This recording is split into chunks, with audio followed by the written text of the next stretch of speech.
Let's get caught up on the big cleanup now after the East Coast's second major storm in a week.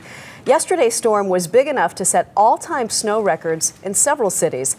Dave has the latest on that. Good morning, Dave. All right, good morning, folks. It has been messy. Records set for the snowiest winter for Baltimore with 79 inches, Washington, D.C. with 55 inches at National, and by the way, 75 inches at Dulles, and in Philadelphia, 70 inches. And yet, it is another frustrating day, finally, after the snow is gone, for people all up and down the East Coast.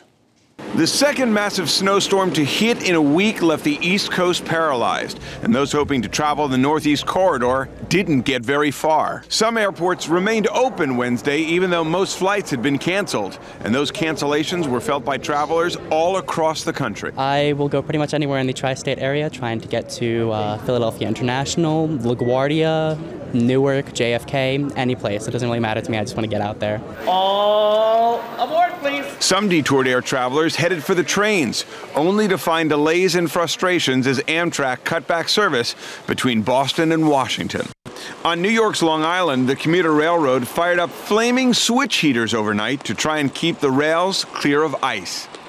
In Pennsylvania, blowing snow made for visibility so poor that authorities shut down portions of several major highways.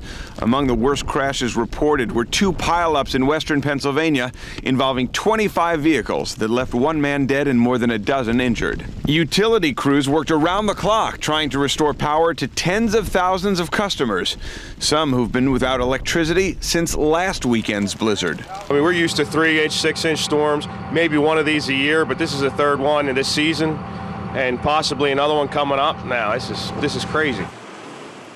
Keep in mind the problems aren't ending anytime soon. All of this begins to melt as temperatures climb into the mid-30s, then refreezes at night, blowing snow in many cases, with winds today gusting upwards of 30 miles per hour, and the possibility into next week of more snow. That's into next week, far away at this point, but we'll keep our eyes on it, folks. Thanks very much, Dave.